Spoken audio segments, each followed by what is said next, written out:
자, 우리 믿음으로 함께 고백하고 하나님께서 주신 말씀 서로 나누겠습니다. 우리 믿음으로 고백할 때 주는 그리스도시요 살아계신 하나님의 아들이심을 고백하고 또 하나님 주신 말씀 서로 나누겠습니다. 우리 함께 고백하겠습니다. 주는 그리스도시요 살아계신 하나님의 아들이십니다. 주는 그리스도시며 살아계신 하나님의 아들이십니다. 아멘. 자, 오늘 우리 함께 나누실 하나님의 말씀은 마태복음 16장 13절부터 20절에 있는 말씀입니다. 뒤에 빛이 들어와서 화면이 조금 어둡게 나오는데 좀 양해해 주시기 바랍니다. 자, 오늘 마태복음 16장 13절로 20절까지의 말씀입니다. 하나님의 말씀을 제가 읽겠습니다. 예수께서 빌립보 가이사랴 지방에 이르러 제자들에게 물어 이르시되 사람들이 인자를 누구라 하느냐 이르되 더러는 세례 요한 더러는 엘리야 어떤 이는 에레미야나 선지자 중에 하나라 하나이다. 이르시되 너희는 나를 누구라 하느냐 시몬 베드로가 대답하여 이르되 주는 그리스도시요 살아계신 하나님의 아들이시니이다. 예수께서 대답하여 이르시되 바요나 시몬아 내가 복이 있도다. 이를 내게 알게 하니는 혈육이 아니요 하늘에 계신 내 아버지시니라. 또 내가 내게 이르노니 너는 베드로라. 내가 이 반석 위에 내 교회를 세우리니 음부의 권세가 이기지 못하리라. 내가 천국 열쇠를 내게 주리니 내가 땅에서 무엇이든지 매면 하늘에서도 매일 것이요 내가 땅에서 무엇이든지 풀면 하늘에서도 풀리리라 하시고 이에 제자들에게 경고하사 자기가 그리스도인 것을 아무에게도 이르지 말라 하시니라. 아멘. 마태복음 16장 13절부터 20절까지의 말씀을 우리가 또 이제 함께 나누는데 이 말씀을 통해서 우리가 이 말씀은 여러 방향에서 우리가 해석을 해볼 수 있고 또 그 주제를 여러 가지 다른 주제들로 우리가 말씀을 나눌 수 있지만 오늘 이 마태복음 16장 13절로 20절 말씀을 통해서 우리가 좀 살펴볼 것은 제자들에게 인식되고 있는 메시아, 즉 예수 그리스도에 관하여 한번 나눠보려고 합니다. 마태복음을 통하여 소개되고 있는 이 베드로의 고백, 다른 복음서보다는 굉장히 구체적으로 고백되어진 주는 그리스도시요 살아계신 하나님의 아들이십니다를 고백하고 있는 모든 제자들을 대표하여 이 고백을 하고 있는 베드로의 이 고백은 과연 어떤 의미를 갖고 있는 것인가? 또 과연 이 고백을 하고 있는 베드로를 대표로 하고 있는 모든 제자들의 마음속에는 지금 예수 그리스도를 어떻게 바라보고 있는 것인가? 또 그 예수 그리스도에 대한 고백을 하는 제자들의 그 입술의 고백은 과연 어떤 경로를 통하여 또 어떤 방법을 통하여 그것이 고백이 될 수 있었을까라고 하는 것을 한번 좀 나눠보려고 합니다. 자, 오늘 이 본문의 말씀을 우리가 좀 살펴보고, 물론 이 본문의 말씀은 굉장히 자주 우리가 말씀을 나눠보고 또 많이 알고들 있는 이야기인 줄로 압니다. 이 이야기 곳곳에 숨겨져 있는 정말 그 귀한 보석과도 같은 그런 의미가 이 말씀 속에는 굉장히 많이 포함이 되어져 있고, 특별히 메시아 대신 예수 그리스도의 그 역할이 무엇인지, 또 예수 그리스도가 이 세상에 오셔서 행하신 그 모든 일에 대한 복음에 관한 내용이 무엇인지를 굉장히 구체적으로 주고 있는 말씀이 오늘 본문에 기록이 되어져 있다라고 하는 것을 좀 살펴볼 수 있어요. 우리가 마태복음을 읽어보면 메시아라고 하는 단어가 그렇게 많이 사용되지는 않았어요. 조금 적게 사용된 그 부분이 없지 않아 있는 것이 좀 이렇게 느껴질 정도로 메시아라고 하는 그 단어 자체가 이 마태복음에는 여러 번 등장하고 있지 않아요. 그러나 그러함에도 불구하고 이 마태복음을 통해서 메시아라고 하는 예수님의 정체성과 메시아 되시는 예수님의 그 모든 모습을 그 여러 가지 각도의 관점에서 그 그리스도의 메시아 되심을 설명해 내려고 하는 의도가 이 마태복음에는 굉장히 풍부하게 기록되어져 있다라고 우리는 말할 수 있어요.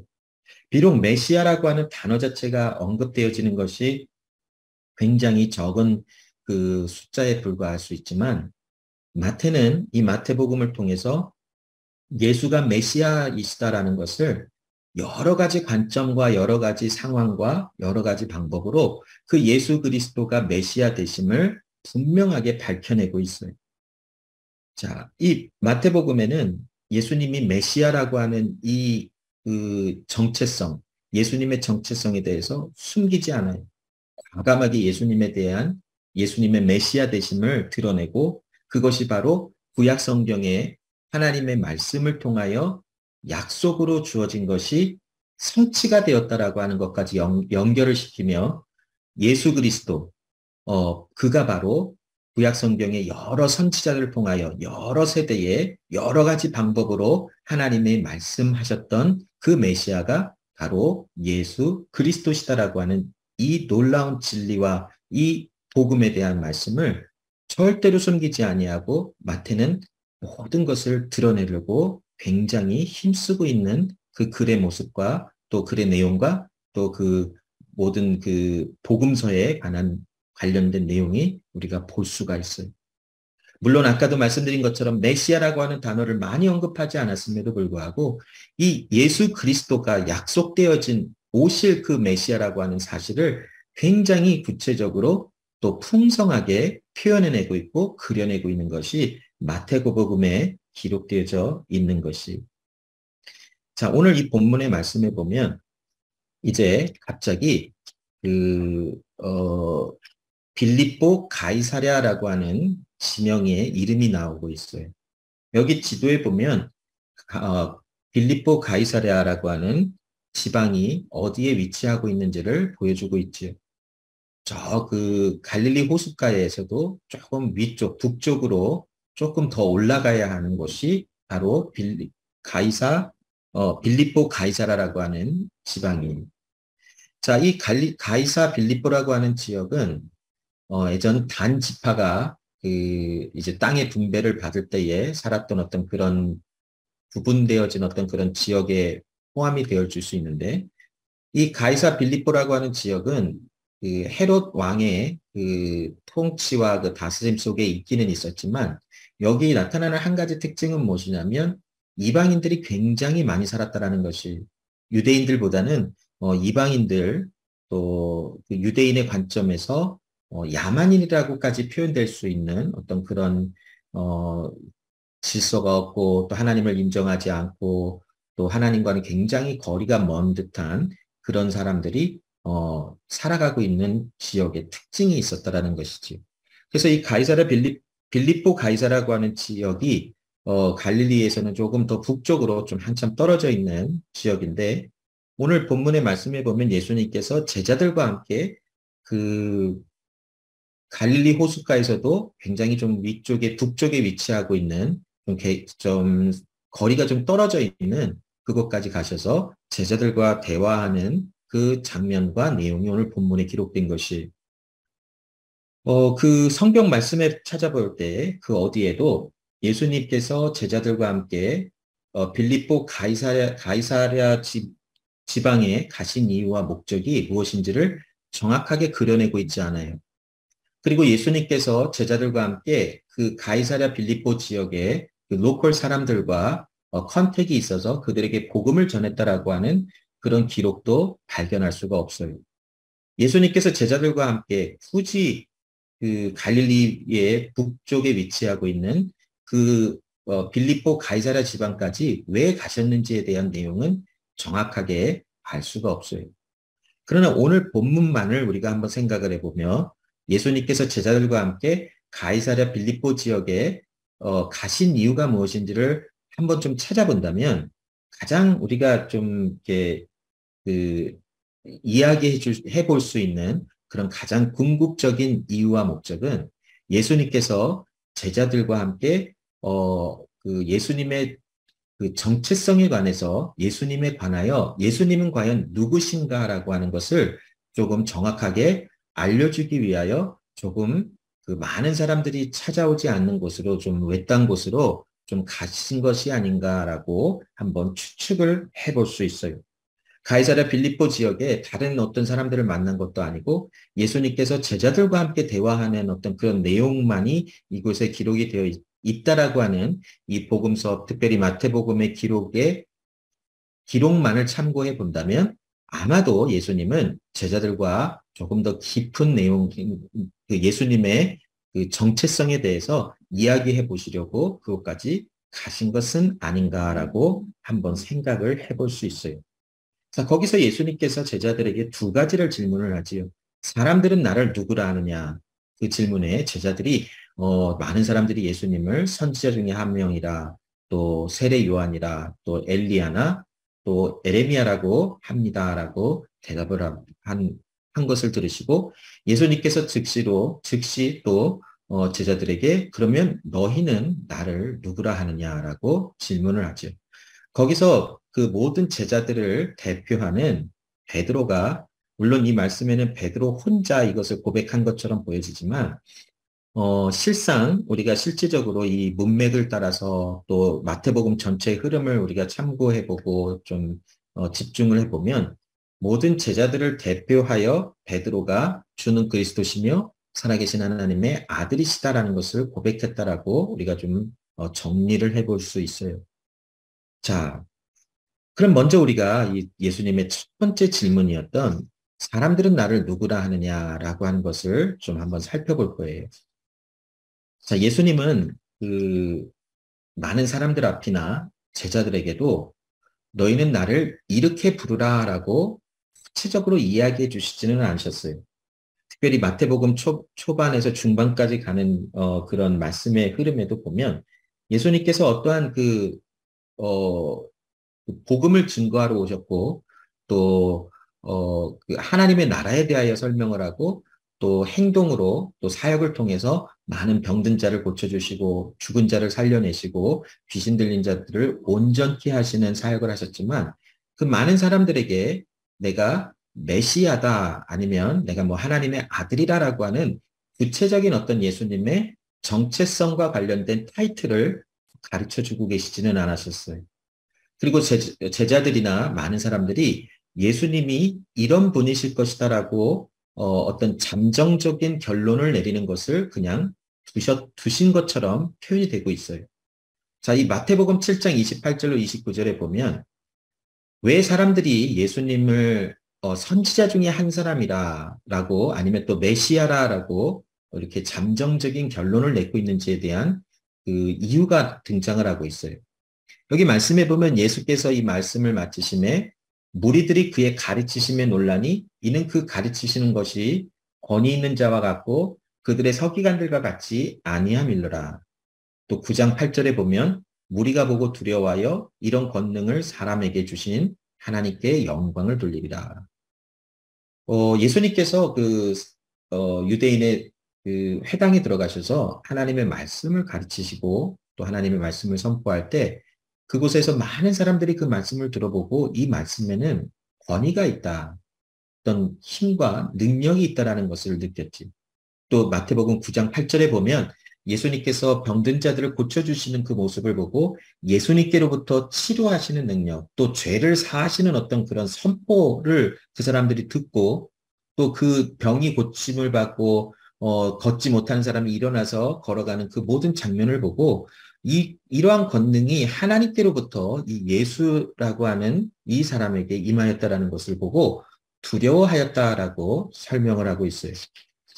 자, 예수님께 이런 그 가르침의 어떤 그런 말씀을 통해서 나타나는 권위, 또 권세, 또 예수님께서 병든 자들을 치료하시는 어떤 이런 능력이 나타나는 것을 보고 많은 사람들이 놀라서 이는 다윗의 자손이 아니냐라고 하는 고백을 했어요.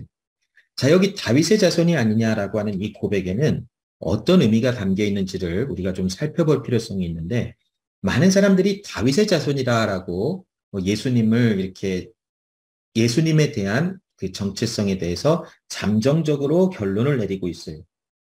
자, 다윗의 자손이 아니냐라고 하는 이 고백을 하는 유대인의 마음속에는 어떤 생각이 있냐면 자, 사무엘하 7장 12절로 16절까지의 말씀을 보면 하나님께서 선지자의 입술을 통하여 그 다윗에게 어떤 약속의 말씀을 주고 있지요. 너의 후손들이 너의 후손이 그러니까 너와 너의 후손이 영원한 그 다스림의 그 자리에 있을 것이다라고 하는 그 말씀을 주고 계시죠.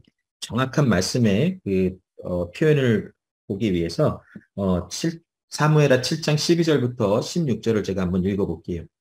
내 수완이 차서 내 조상들과 함께 놓을 때에 내가 너의 몸에서 날 내 씨를 내 뒤에 세워 그의 나라를 견고하게 하리라.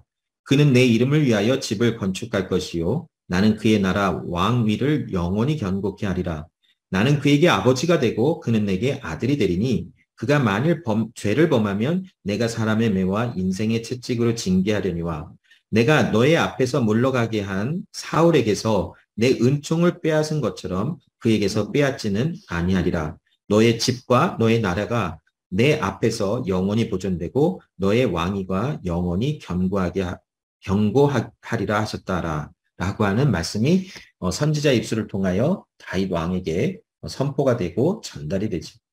하나님께서 다윗 왕에게 약속하셨던 너의 씨가 영원한 왕이 되어 이 나라를 통치할 것이고 다스릴 것이며 너의 나라와 너의 왕위가 견고하여 영원하리라 라고 하는 말씀을 주셨어요. 물론 이 말씀은 다윗의 어떤 그런 육체의 그러니까 다윗의 후손으로 태어난 어떤 한 왕을 가리키는 것이 아니라 궁극적으로 예수 그리스도 다윗의 그 뿌리를 쫓아 나오시는 예수 그리스도에 대한 약속의 말씀이다라는 것을 우리는 알고 있어요. 근데 많은 유대인들이 이 말씀을 이제 후손들에게 전달을 하면서 다윗의 후손이 누군가라고 하는 말을 굉장히 많이 했어요. 그리고 다윗이 왕으로 있었을 때의 이스라엘이 굉장히 강한 힘과 또 여러 가지 그런 정치적인 그런 그 높은 위치에서 많은 나라들을 이렇게 영향력을 주고 또 이스라엘이라고 하는 나라 자체가 굉장히 다윗 시대에 강한 나라로 이렇게 서 있었던 것을 후손들이 들어보면서 다윗의 자손 중에 누군가가 나타날 때에 그가 바로 이 이스라엘이라고 하는 나라를 회복시킬 것이며 많은 그 외부의 어떤 그런 힘으로부터 이스라엘을 견고하게 세우고 이 세워진 나라는 무너지지 아니할 것이다라고 하는 기대감이 있었어요. 그래서 이스라엘 백성들의 마음속에 메시아라고 하는 그 단어를 생각하고 또 우리를 구원할 하나님이 보내신 자라고 하는 것을 생각할 때마다 다윗의 자손을 생각을 하였고 그 다윗의 자손이 오면 자신들이 가지고 있었던 모든 문제가 해결되어지고 이스라엘이라고 하는 특별히 이스라엘이라고 하는 나라는 견고하게 회복이 될 것이다라고 하는 생각을 가지고 있었어요. 자, 예수님께서 말씀을 증거하시고 천국 복음에 대하여 말씀을 하시는 그때에 이스라엘의 상황은 로마에 의해서 지배를 받고 있었던 상황이었고 그 로마에 의해서 많은 그런 그 억압과 또 많은 힘든 일들을 당하고 있었던 시기였죠. 자, 그때에 많은 유대인들이 예수라고 하는 다윗의 자손이 등장했다라고 하는 이 소식이 전달되면서 이 메시아라고 하는 예수 그리스도, 이 사람이 바로 다윗의 후손이며 이 사람을 통하여 이스라엘이 회복되어지고 이 유대의 왕이 나셨으니 이제는 이 예수를 중심으로 이스라엘이라고 하는 나라는 다윗 시대의 견고한 나라, 강한 나라로 섰던 것처럼 이 이스라엘은 다시 회복될 것이다라고 하는 그런 기대감이 있었어요. 예수님께서 오셔서 오병이어의 기적도 일으키시고 죽은 자를 살려내시고 병든 자들을 막 치료하시는 엄청난 능력이 예수를 통하여 나타나자 많은 사람들이 그 예수를 하나님께로부터 보내짐을 받은 사람이다라고 하는 잠정적인 결론을 내리고 있었어요.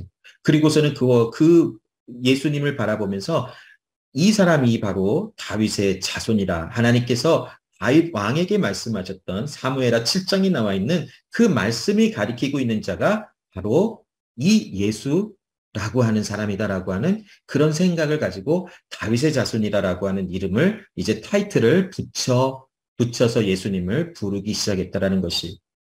자, 또한 마태복음 14장 33절에 보면 이제는 이 제자들이 고백한 말이 나오고 있는데 배에 있는 사람들이 예수께 절하며 이르되 진실로 하나님의 아들이소이다라고 고백을 하고 있어요.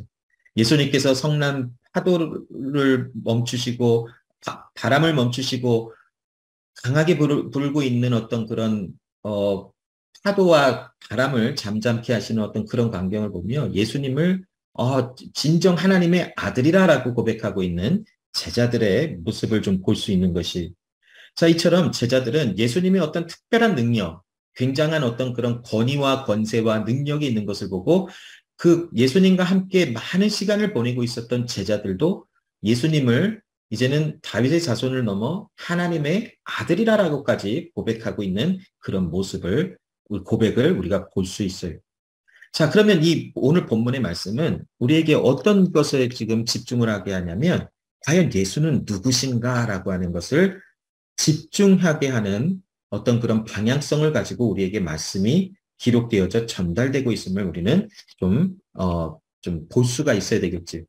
자, 예수님께서 이런 모든 상황 가운데 제자들에게 사람들은 나를 누구라 하느냐라고 제자들에게 물었을 때에 제자들이 예수님을 세례 요한, 엘리야, 에레미야나 선지자 중에 하나라고 합니다. 이 모든 것은 바로 다윗의 자손, 또 뭐 하나님의 아들이라고 하는 것과 연관을 지어서 예수님의 타이틀을 이렇게 부르고 있는 것에 대해서 설명해 주고 있는 것이, 자, 예수님께서 이런 어떤 능력을 보이시고 또 굉장한 어떤 보편적이지 않은 어떤 권세로 많은 일들을 행하실 때에 사람들이 예수님에 대한 메시아라고 하는 다윗의 아들, 다윗의 자손이라고 하는 어떤 그런 기대감을 가지고 예수님을 따라 나갔어요.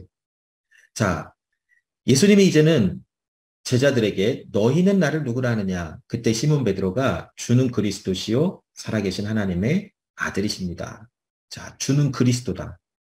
하나님의 기름 부음을 받은 자라. 메시아라고 하는 그 내용을 설명하고 있죠. 또한 하나님의 아들이십니다.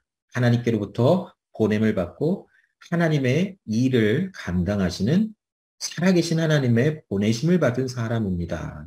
하나님의 보내심을 받은 어떤 그런 존재입니다를 고백을 하고 있다라는 것이. 자, 이 고백은 엄청난 고백이었었어요. 예수님에 대한 정체성과 예수님에 대한 예수님이 누구신지를 정확하게 표현해내고 있는 그런 고백이 바로 주는 그리스도시요 살아계신 하나님의 아들이십니다라고 고백되어지는 것이. 이 고백을 한 베드로의 그 대답을, 물론 이 베드로만 고백한 것이 아니라 베드로가 지금 대표로 나와 있지만 그 모든 제자들이 함께 예수님에 대하여 이렇게 고백을 한 것이다라고 우리는 해석을 해볼 수 있어요. 이 고백을 한 이 베드로의 그 답변에 예수님께서 바요나 시몬아 내가 복이 있다. 이를 너에게 알게 한 이는 혈육이 아니요 사람이 아니라 하늘에 계신 하나님 아버지시니라라고 하는 것을 정확하게 예수님이 말씀해 주고 있어요. 자, 주는 그리스도시며 살아계신 하나님의 아들이시다라고 하는 이 고백 자체가 사람으로서는 예수님을 바라보며 이렇게 이야기할 수가 없다라는 것에 대한 힌트가 17절에 나오고 있지. 이것은 하나님께서 알게 해주시고 하나님께서 열어주실 때에 이 고백이 나올 수 있다라는 것을 예수님이 설명해 주고 있어요. 자, 마태복음 11장 25절로 27절 말씀해 보면 이런 말씀이 기록되어 있죠. 예수께서 대답하여 이르시되 천지의 주제이신 아버지여 이것을 지혜롭고 슬기 있는 자들에게 숨기시고 어린 아이들에게는 나타내심을 감사하나이다. 옳소이다. 이렇게 된 것이 아버지의 뜻이니이다. 내 아버지께서 모든 것을 내게 주셨으니 아버지 외에는 아들을 아는 자가 없고 아들과 또 아들의 소원대로 계시를 받는 자 외에는 아버지를 아는 자가 없느니라 라고 예수님이 말씀하셨어요. 그 아들에 대한 정체성, 그 아들 예수가 누구신지를 아는 분은 오직 아버지 하나님 한 분이시다라고 말씀을 하며 아버지 외에는 아들에 대하여 알지 못한다고 했지요. 그런데 그 아들을 알게 되어지는 사람들이 나타나는데 그것은 하나님께서 보여주셨기 때문에, 알게 해주셨기 때문에, 또 말씀을 받은 자이기 때문에 그 하나님의 아들 예수 그리스도가 그리스도시며 살아계신 하나님의 아들이시다라는 것을 믿음으로 고백할 수 있게 되어졌다라는 것을 말씀하고 있는 것이. 자, 그런데 여기서 우리가 멈추지 말고 이 오늘 본문을 이어서 나오고 있는 그 16장 21절부터 23절의 말씀을 보면 베드로의 그 고백이 어떤 단계였는지를 조금 보여주고 있어요. 자, 이때로부터 예수 그리스도께서 자기가 예루살렘에 올라가 장로들과 대제사장들과 서기관들에게 많은 고난을 받고 죽임을 당하고 제3일에 살아나야 할 것을 제자들에게 비로소 나타내시니 베드로가 예수를 붙들고 항변하여 이르되 주여 그리 마옵소서 이 일이 결코 죽게 미치지 아니하리이다. 예수께서 돌이키시며 베드로에게 이르시되 사탄아 내 뒤로 물러가라. 너는 나를 넘어지게 하는 자로다. 내가 하나님의 일을 생각하지 않고 도리어 사람의 일을 생각하는도다 하셨다 하시고라고 하는 말씀이 기록되어 있지요. 자, 조금 전에 예수님의 질문에 베드로는 주는 그리스도시며 살아계신 하나님의 아들이십니다를 고백을 했어요. 그 뒤를 이어서 예수님께서 이제 그러면 그리스도시며 하나님의 아들이신 예수 그리스도가 어떤 일을 행하신다라고 하는 것을 구체적으로 이야기하자 그 이제는 예수님의 영광 또 예수님의 그 높으심 또 하나님께로부터 보냄을 받은 그 하나님의 영광이 드러나는 하나님의 아들에 관한 고백이 되어졌지만 이제 그 고백이 나타내고 있는 하나님의 영광으로 오신 그 예수 그리스도가 감당하셔야 할 고난과 죽음에 대한 이야기를 하자 베드로의 반응은 그런 일은 절대로 일어나지 않을 것이다라고 예수님께 항변하였다라고 말하고 있습니다. 여기 항변하다라고 하는 단어는 굉장히 강한 단어인데 이 저항하다라고 하는 뜻을 포함하고 있어요. 예수님께서 그런 일은 절대로 일어나지 않을 것이니 완전한 부정합니다. 예수님에게 절대로 그런 일이 일어날 것이 아닙니다라고 예수님을 꾸짖는 듯한 그런 이야기가 바로 이 항변하다로 표현되고 있어요. 예수님께서 이제 예루살렘에 올라갔고 장로들과 대제사장들과 서기관들에게 많은 고난을 받고 십자가 위에서 죽고 제3일 만에 살아나야만 하나님께서 보내신 그 뜻을 이루는 것이다라고 하는 구체적인 하나님의 영광으로 오신 예수 그리스도, 하나님의 아들이신 예수 그리스도가 하셔야 할 그 감당하셔야 될 고난에 대하여 말씀을 해주신 그 내용을 베드로가 듣고 예수님을 꾸짖듯 하며 예수님에게는 결단코 그런 일이 일어나지 않을 것이니 그렇게 생각하지도 마시고 그런 일을 언급도 하지 마십시오라고 말하고 있는 베드로를 향해서 사탄아 내 뒤로 물러가라. 너는 나를 넘어지게 하는 자로다. 내가 하나님의 일을 생각하지 아니하고 도리어 사람의 일을 생각하는 사탄의 일을 행하는도다라는 꾸짖는 그 예수님의 그런 그 굉장히 무서운 말씀이 베드로를 향해서 전달되고 있어요. 자, 이 말씀을 우리가 읽어보면 굉장히 의아해할 수 있어요. 제자들이 분명히 베드로가 제자들을 대표하여 예수님의 분명한 신분, 정체성을 이야기했어요. 그런데 아직 이 16장 21절로 23절의 말씀을 참고해보면 베드로의 마음속에 아직 예수 그리스도가 하나님의 아들로서 또 이 세상에 오신 다윗의 후손, 다윗의 자손인 왕으로서 하셔야 할 일이 무엇인지에 대한 구체적인 이해가 아직은 베드로의 마음속에, 제자들의 마음속에 아직 있지는 않다라는 것을 보여주고 있어요. 그렇다고 해서 이 16장 21절부터 23절 전에 나와 있는 주는 그리스도시요 살아계신 하나님의 아들이시다라고 하는 고백하는 이 베드로, 제자들을 대표한 이 베드로의 고백이 잘못되어졌거나 아니면 실수로 고백되어진 것이다라고는 할 수는 없어요.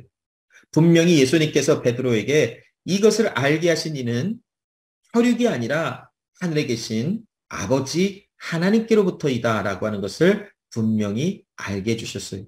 그러면 베드로가 이것을 고백했다면 주는 그리스도시며 살아계신 하나님의 아들이시다라는 것을 고백했다면 이것은 바로 하나님께서 베드로에게 그들 앞에 서 있는 예수 그리스도가 누구신지에 대한 것을 열어주셨다라는 것이 예수님은 거기서 더 나아가셔서 이제 그들에게 보여지고 있는 하나님의 아들 다윗의 후손인 왕으로 오신 예수가 무엇을 하셔야 된다라는 것을 이제 비로소 제자들에게 가르쳐 주시기 시작한 것이 베드로나 제자들에게 이 예수님이 하셔야 할 이 고난 받으셔야 할 일에 대해서 이해하거나 믿음으로 바라보는 것에 대한 일은 아직 갈 길이 먼 것처럼 보여요. 그러나 결국 이 베드로는 이 예수님이 받으신 고난, 예수님이 고난을 통과하셔서 이뤄내실 하나님의 구원의 그 아름다운 이야기를 이해하기 시작하였기 때문에 베드로 전서에 보면 고난에 관한 그 구체적인 이야기가 기록이 되어져 있는 것이, 비록 16장 21절로 23절에 예수님에게는 결단코 그런 일이 일어나지 않아야 합니다. 어떻게 왕으로 오신 하나님의 아들로 이 이스라엘을 회복하실 예수 그리스도가 그 사람들에게, 이스라엘의 관원들에게, 장로들에게, 대제사장과 서기관들에게 고난을 받고 힘없이 죽을 수 있습니까? 그런 일은 절대로 일어나지 않을 것이라 고백했던 베드로이지만 하나님의 열어주시고 알게 해주시는 은혜를 따라 베드로는 점점 더 하나님의 영광으로 오신 예수 그리스도의 하나님의 이야기를 펼쳐나가시는 것이 무엇인지를 이해하기 시작하는 일들이 그의 삶 속에, 제자들의 삶 속에 조금씩 조금씩 열려지고 있는 것은 부인할 수 없는 사실이라는 것이. 자, 베드로의 마음속에는 이 예수님의 일을 꾸짖으며 항변하는 이 베드로의 마음속에는 다른 이스라엘 많은 사람들처럼 정치적인 이스라엘이 회복되는 것과 연결을 시켜서 하나님의 아들이며 하나님의 보내심을 받은 다윗의 후손이라고 하는 것을 아직도 생각하고 있는 것은 사실이에요. 그러나 하나님께서 베드로나 제자들이나 하나님의 교회로 부름을 받은 하나님의 사람들에게 주는 그리스도시며 살아계신 하나님의 아들이심이 무엇인지에 대한 정확한 의미와 구체적인 뜻을 그들에게 가르쳐주고 계시고 그 일을 성취하시는 하나님이신 것을 보여주고 계세요.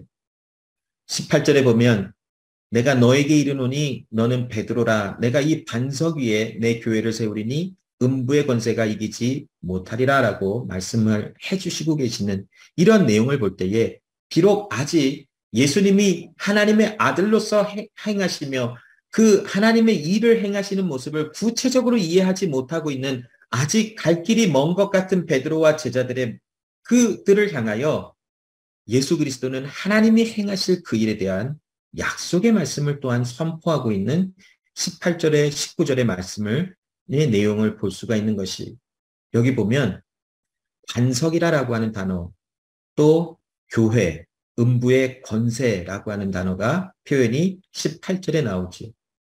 먼저 반석이 뭘까요? 반석 위에 교회를 세운다라고 하는데, 자, 이 반석은 신앙 고백을 하고 있는 베드로를 지명하고 있는 것은 맞아요. 그런데 단순히 베드로 한 사람만을 지칭하며 내가 너를 통하여 교회를 세운다라고 하는 그 내용을 말씀해주고 계시는 것 같지는 않아요. 여기 베드로라, 이 반석 위에 내 교회를 세우리라 하시는 이 말씀의 표현은 주는 그리스도시며 살아계신 하나님의 아들이심을 고백하는 모든 하나님의 부름을 받은 하나님의 사람들 위에 하나님의 교회를 세우신다라고 말씀하고 있어요. 천주교에서는 베드로를 초대 그 뭐죠? 교황인가요? 교황으로 이렇게 등극을 시키며 베드로만을 통해서 교회가 이제 이렇게 세워졌다라고 하는 어떤 그런 그 주장을 하고 그것을 믿고 있지요. 또 다른 극단적인 그 사이드에서는 이것은 베드로를 지칭한 것이 아니라 그냥 그 고백, 주는 그리스도시며 살아계신 하나님의 아들이시다라고 하는 그 고백만을 우리가 반석으로 여기며 그곳에 하나님이 교회를 세우신 것이다라고 주장하는 것도 있어요. 자, 그런데 우리가 여기서 우리가 베드로, 사람 베드로를 반석이다, 아니면 베드로가 고백한 어떤 그 신앙 고백이다라고 하는 이 극과 극에서 우리는 과연 이 어떤 그 내용을 반석으로 해석을 해야 될 수 있는가? 그것을 좀 깊게 생각을 해보며 여러 가지 자료를 참석해보면 교회는 어떤 추상적이거나 아니면 어떤 형태가 없는 것으로 표현되고 있지 않아요. 교회는 현실이고 실존적인 것이다라고 우리가 볼 수 있어요. 그래서 반석 위에 교회를 세운다라고 하는 것은 반석이 무엇인가 기초가 된다라는 것이죠. 그것은 바로 어떤 사람을 이야기하는 것보다 아니면 고백만을 이야기하는 것보다 고백을 하고 있는 사람들이 바로 교회로 세워진다라고 해석을 하는 것이 이 18절에는 조금 더 그 건전한 해석이라고 할 수 있을 것 같아요. 예수님께서 베드로를 향하여 이 반석 위에 베드로라 너는 베드로라 너는 반석이라라고 하는 이름을 주시며 이 반석 위에 내가 교회를 세우리라 하시는 이 말씀의 방향성은 이 고백 주는 그리스도시요 살아계신 하나님의 아들이심을 고백하고 있는 내가 바로 교회라라고 하나님이 예수 그리스도가 베드로에게 말씀해주고 계시다라는 것이. 그러므로 여러분 예수님의 지금 이 말씀의 의도는 교회, 하나님이 세우시는 교회, 예수 그리스도의 몸으로 연합되어지는 이 교회는 건물도 아니고 어떤 고백하는 어떤 그런 신앙 고백도 아니고 또 어떤 기독교적인 사상도 아니고 또 어떤 그냥 형체가 없는 어떤 그런 생각으로만 국한될 수 있는 것이 아니라 예수님이 말씀하시는 교회라고 하는 것은 바로 현실적이며 형태를 가지고 있는 그러나 그곳에 주는 그리스도시며 살아계신 하나님의 아들이심이 고백되어지는 어떤 그런 것을 교회라라고 지칭한다라고 예수님은 말씀하고 계시다라는 것이.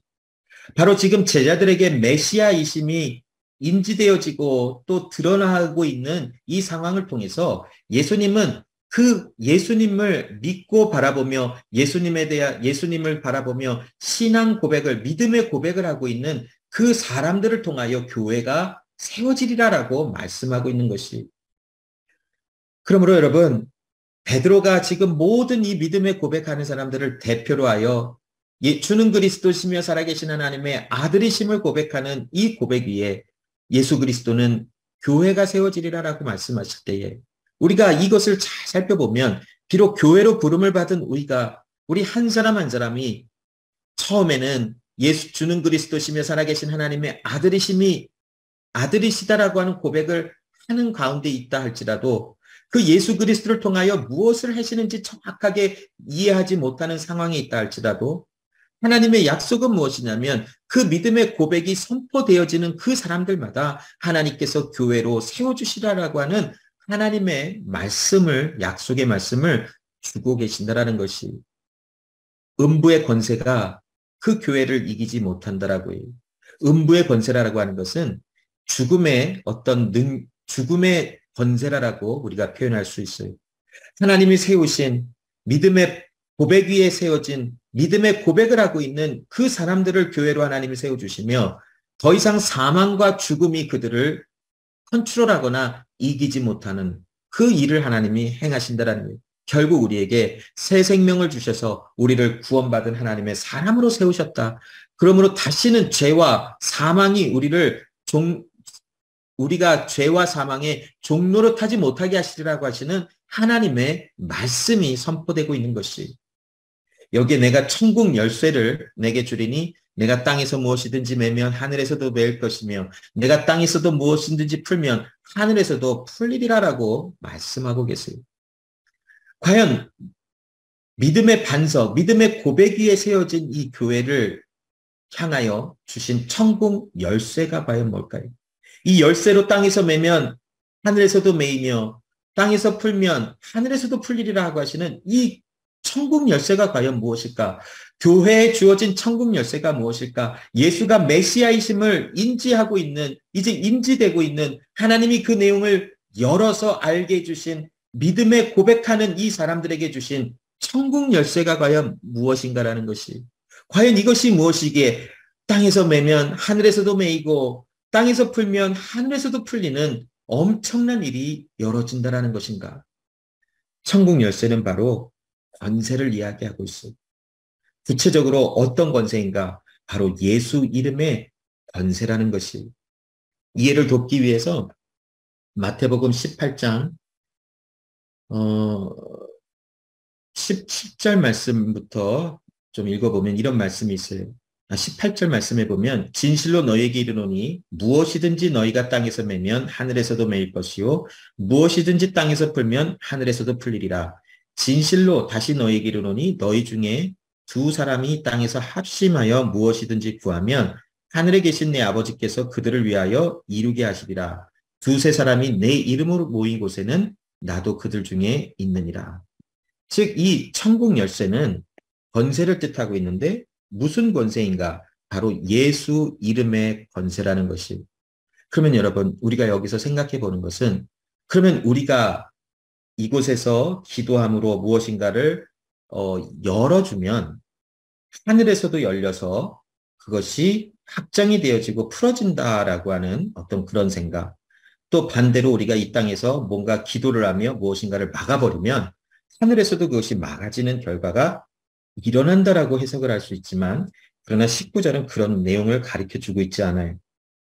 이것은 이미 이 19절의 시제와 이것을 다 따져서 우리가 좀 이것을 정확하게 해석을 해보면, 하나님이 이미 계획하시고 또 세워두신 계획이 믿음의 고백을 하고 있는 교회로 세움을 받은 하나님의 사람들에게 예수 이름의 권세를 통하여 확증되어지며 선포되어지고 증거되며 나타나게 하신다라고 하시는 하나님의 일이 기록된 것이, 이 19절의 말씀은 하나님의 계획과 하나님의 행하실 일에 대해서 사람이 이니시에이터가 될 수 있다라는 것을 이야기하는 것이 아니에요. 내가 하나님 이걸 풀어줄 테니 하나님 풀어주세요. 내가 이걸 하나님 막을 것이니 하나님도 막아주세요라고 하는 것을 가르치고 있는 것이 아니라는 것이, 이 19절에는 하나님의 완벽하신 계획과 하나님의 완벽하신 모든 일들이 이제는 이미 하늘에서 하나님의 뜻이 이루어진 것처럼 이 땅에서 이루어지게 하시는 하나님의 일이 믿음의 고백을 하는 교회로 세움을 받은 하나님의 사람들, 예수 이름의 권세를 받은 하나님의 사람들을 통하여 증명되고 나타내고 확실하게 되리라라고 하시는 하나님의 약속의 말씀이 18절로 19절에 기록이 되어져 있다라는 것이, 이미 하나님이 행하신 놀라우신 그 일, 하나님이 창세전에 우리를 구원하시기로 결정하신 그 은혜가 오늘을 살아가는 이 시대의 현실적인 우리의 삶 속에서 하나님이 하늘에서 이루어진 그 일이 이 땅에서도 하나님의 아들의 이름의 권세를 받은 나에게 그것이 현실화되며 또한 확증되어지는 놀라운 일이 믿음의 고백을 하는 교회로 부름을 받은 우리의 삶 속에 나타난다라는 것이. 자, 말씀을 좀 정리를 해보면, 제자들은 아직 이 믿음의 고백을 하는 그 단계에서도 예수님이 하실 일에 대해서 정확하게 인지하지는 못하고 있었어요. 그러나 그렇다고 해서 제자들의 이 고백이 헛된 것이거나 실수로 고백된 것이 아니라는 것이, 쉬지 아니하시는 하나님은 제자들의 마음속에 그때에도 일을 하시며 이 믿음의 고백이 무엇을 가리키고 있으며 이 믿음의 고백을 통하여 하나님은 어떤 일을 행하시는지, 믿음의 고백을 통하여 나타나고 있는 이 믿음의 고백의 의미가 어떤 것인지를 제자들의 마음속에 끊임없이 알게 해주시며 시간을 통하여 그것을 알게 해주시며 결국 그 일을 통하여 하나님의 교회로 세움을 받은 새 생명을 받은 하나님의 자녀들은 더 이상 죄와 사망의 권세에 매여서 멸망할 자들이 아니라라는 것이, 하늘에서 이미 풀어진 구원의 역사가 믿음의 고백을 하고 있는 교회로 부름을 받은 하나님의 사람들에게 현실화되어져 나타나는 것이라는 것이. 그러므로 여러분, 우리가 이 동일한 은혜를 받고 오늘을 살아가고 있어요. 우리가 예수 그리스도는 우리를 통하여 우리에게 메시아이심이 인지되어졌고, 예수 그리스도는 나의 죄를 위하여, 세상의 죄를 위하여 십자가 위에서 죽으시고 죽은 자 가운데서 살아나심으로 우리가 죄에 대하여는 예수님과 함께 죽고 또한 하나님께 대하여는 예수님과 함께 부활의 생명에 이르러 산 자가 되게 하시기 위하여 예수님은 그 일을 행하셨다라고 하는 이 놀라운 이 복음에 관한 내용, 그러므로 이 예수 그리스도의 이름의 권세가 우리에게 주어져 예수 이름으로 말미암아 이제 우리가 구원을 받았고, 예수 이름으로 말미암아 교회로 세움을 받아 우리 한 사람 한 사람이 하나님의 말씀에 복음의 은혜를 선포할 수 있고, 예수 이름의 권세를 통하여 많은 사람들에게 세상을 향하여 죄가 무엇인지를 선포하고, 예수 그리스도의 이름의 권세를 통하여 하나님의 말씀을 선포할 수 있는 교회로 부름을 받았다라는 것이, 바로 이것이 교회의 정확한 정체성을 우리에게 또한 심어주고 알려주고 있는데, 바로 제자로 부름을 받은 예수님의 제자로 부름을 받은 우리 모두에게 이러한 교회의 정체성이 주어졌고 교회 정체성을 부음을 받은 우리를 통하여 예수님이 메시아이심이 더욱더 분명하게 드러나는 놀라운 삶의 흔적들과 변화들이 있을 수밖에 없다라는 것이. 그러므로 여러분, 내가 교회이고 내가 하나님의 은혜를 통하여 세워진 음부의 권세가 이길 수 없는 교회로 부름을 받아 천국 열쇠를 가지고 예수 이름의 권세를 가지고 이미 통하여 내가 구원을 받았고 예수 이름의 권세를 가지고 하나님의 말씀을 선포하고 예수 이름의 권세를 가지고 하나님의 말씀을 자랑하며 예수 이름의 권세를 가지고 내가 하나님의 자녀임을 이 온 세상을 향하여 선포하는 권세와 자격이 주어졌다라고 하는 것을 여러분 가볍게 여기지 마시기 바랍니다. 하나님의 말씀이 기록된 이 성경을 우리에게 주시고 이 말씀을 통하여 우리로 하여금 그 말씀 속에서 하나님의 나라가 무엇인지 하나님이 나에게 어떤 일을 행하셨는지를 알게 해주시는 이 은혜로 주신 이 말씀은 오늘도 내 안에 역사하며 내가 누구인지를 예수 그리스도는 나에게 어떻게 인지되어지고 예수 그리스도는 나에게 어떤 일을 행하신 분이신지를 정확하게 알고 있게 하시는 하나님의 일이 오늘도 우리 가운데 펼쳐지고 있음을 여러분 인지하고 가볍게 여기지 마시고 하나님 말씀으로 돌아가시는 여러분들 다 되었으면 좋겠습니다. 하나님의 아들 예수 그리스도의 이름의 권세를 우리에게 주셔서 이제는 더 이상 죄와 사망에 묶여 종노릇하는 자들이 아니라 이제 모든 것을 이기신 그리스도 예수와 함께 연합하여 하나님이 세우신 한 사람 한 사람의 교회로서 일어나 주의 일을 감당하는 그런 자들이 바로 우리 모두라라고 하는 이 놀라운 은혜를 여러분 기억하시기 바랍니다. 기도하겠습니다. 하나님 아버지 감사합니다. 오늘도 우리에게 하나님의 은혜와 약속의 말씀을 주시고 우리가 하나님의 사람들이라는 것을 알게 해주시며 특별히 예수 이름의 권세를 우리에게 주시며 우리를 교회로 세워주신 것을 바라보고 나누게 하심을 또한 감사를 드립니다. 교회로 부름을 받고 세움을 받은 우리 한 사람 한 사람은 더 이상 죄와 죽음과 사망의 종노릇할 자들이 아니라 이미 모든 것을 이기신 그리스도 예수와 함께 연합하여 예수 이름의 권세를 가지고 우리의 삶에 죄도 제어를 하고 어두움도 제어를 하며 또한 나쁜 것들도 제어를 하며 우리의 삶 속에 예수 이름의 권세로 내가 하나님의 구원받은 하나님의 사람들로 살아갈 수 있는 모든 삶의 방향을 살아가게 하신 것을 바라봅니다. 예수 이름으로 선포하게 하시고 예수 이름으로 기도하게 하시고 예수 이름으로 또한 권면하게 하시고 예수 이름으로 가르치게 하시고 예수 이름으로 행하는 우리 교회로 부름을 받은 우리 한 사람 한 사람 메시아 되신 예수 그리스도를 인정하며 메시아 되신 예수 그리스도가 나에게 행하신 그 일이 무엇인지를 바라보며 이제는 나를 부인하고 내 십자가를 지고 예수를 따라 나가는 제자의 삶, 교회로서의 삶을 살아가는 우리의 모든 삶이 되게 하여 주시옵소서. 주신 은혜 감사함으로 하나님 우리를 구별하여 하나님께 올려드립니다. 물질을 통하여 하나님 우리의 모든 것이 하나님께 있음을 고백하고 우리의 삶과 우리의 마음과 우리의 모든 것을 구별하여 우리의 모든 것이 하나님께 있음을 고백하며 주께 올려드립니다. 주여 주의 손에 들림을 붙들어짐을 받은 또 주의 나라에 속한 우리 하나님의 한 사람 한 사람의 삶 속에 주의 은혜와 교회로서의 하나님 향기와 그리스도 예수와 함께 살아가는 믿음의 삶의 흔적들이 풍성하게 나타날 수 있도록 역사하여 주시옵소서. 또한 간절히 예수 이름의 권세를 의지하여 기도하는 것은 우리 육체의 연약함으로 인하여 고통과 아픔 속에 있는 우리 지체들을 치료하여 주시고 또 그 함께하는 가족들에게 예수 이름의 권세로 하나님 우리가 기도하며 나아갈 때에 위로와 평강과 회복이 넘쳐날 수 있도록 하나님 역사하여 주시옵소서. 또 일주일의 삶에 세상으로 파송된 교회로서의 사명을 감당하게 하시고 주의 이름의 권세를 의지하여 선포하고 자랑하며 증거하는 우리의 삶이 될 수 있도록 역사하여 주시옵소서. 감사드리며 예수 그리스도의 이름으로 기도합니다. 아멘.